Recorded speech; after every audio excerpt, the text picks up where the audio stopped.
Assalamualaikum warahmatullahi wabarakatuh. Halo teman-teman. Kali ini kami dari kelompok 3 akan membahas tentang angka kecukupan gizi. Apa sih angka kecukupan gizi itu? Angka kecukupan gizi atau AKG adalah suatu nilai yang menunjukkan kebutuhan rata-rata zat gizi tertentu yang harus dipenuhi setiap hari bagi hampir semua orang dengan karakteristik tertentu yang meliputi umur, jenis kelamin, tingkat aktivitas fisik, dan kondisi fisiologis seperti kehamilan dan menyusui.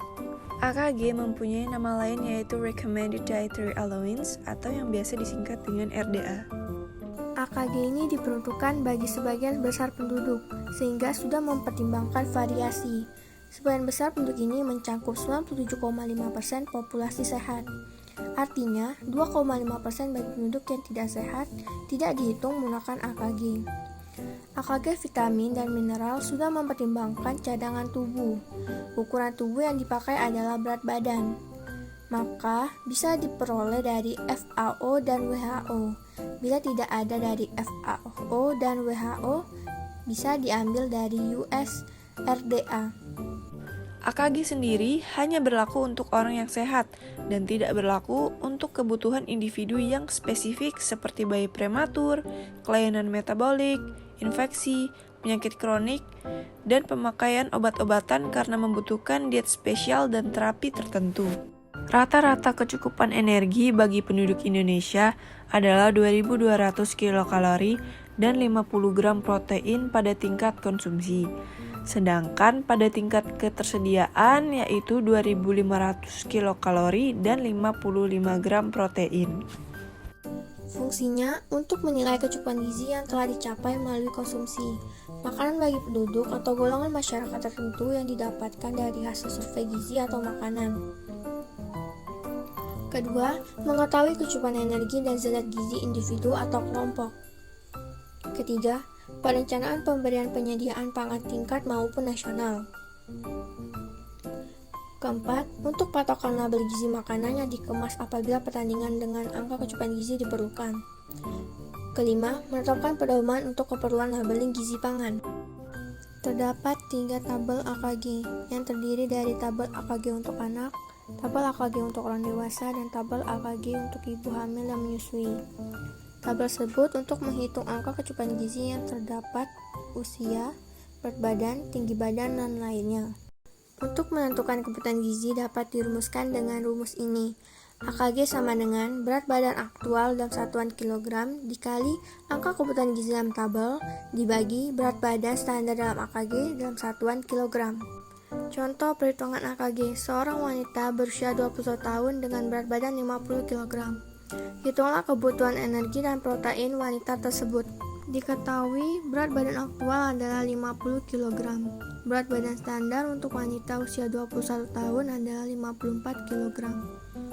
AKG untuk wanita usia 21 tahun untuk energi 2250 kalori dan protein 56 gram. Berat badan standar dan AKG bisa kalian cari di tabel untuk orang dewasa bagian perempuan. Untuk mencari kebutuhan energi, kita menggunakan rumus AKG. Berat badan aktual 50 kg dikali energi 2250 kalori dibagi berat badan standar 54 kg sama dengan 283 kalori. Selanjutnya kita mencari kebutuhan protein. Berat badan aktual 50 kg dikali protein 56 gram dibagi berat badan standar 54 kg sama dengan 52 gram. Jadi, kebutuhan energi wanita tersebut 283 kalori dan kebutuhan protein wanita tersebut 52 gram.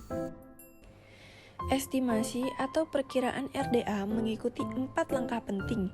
Yang pertama adalah estimasi rata-rata kebutuhan populasi dan macam kebutuhan zat gizi dalam populasi. Kedua, peningkatan rata-rata kebutuhan dari suatu jumlah yang cukup untuk pemenuhan kebutuhan semua populasi. Ketiga, peningkatan jumlah zat gizi yang diperbolehkan dikonsumsi karena pemakaian yang tidak efisien. penyerapan tidak baik, konversi makan yang kurang dalam bentuk aktif. Yang keempat, dipakai untuk interpretasi dan ekstrapolasi besar zat gizi yang dianjurkan bila informasi kebutuhan sangat terbatas. Nilai referensi yang dibuat dan didefinisikan oleh Food and Nutrition Board antara lain EAR adalah jumlah zat gizi yang diperkirakan dapat memenuhi 50% kebutuhan gizi pada individu yang sehat berdasarkan umur dan jenis kelamin. Berikut adalah contoh tabel EAR sesuai kebutuhan energi. RDA atau AKG adalah jumlah zat gizi yang diperkirakan dapat memenuhi 97-98% kebutuhan gizi pada individu yang sehat berdasarkan umur dan jenis kelamin, atau biasa juga disebut dengan istilah EAR plus 2 standar deviasi. Yang ketiga ada adequate intake atau AI, yaitu mengacu pada tingkat rata-rata asupan zat gizi per hari berdasarkan pada observasi atau eksperimental yang diperoleh dari estimasi asupan sebuah kelompok yang terlihat sebagai kelompok orang sehat. AI sendiri hanya digunakan jika tidak terdapat cukup informasi tentang berapa EAR dan RDA seseorang. Selanjutnya yaitu Tolerable Upper Intake Level atau UL. UL ini digunakan untuk menentukan apakah asupan makanan seseorang sangat tinggi yang dapat menyebabkan efek negatif terhadap kesehatan. Terima kasih sudah menonton, semoga video pembelajaran kali ini bisa bermanfaat bagi kita semua. Wassalamualaikum warahmatullahi wabarakatuh.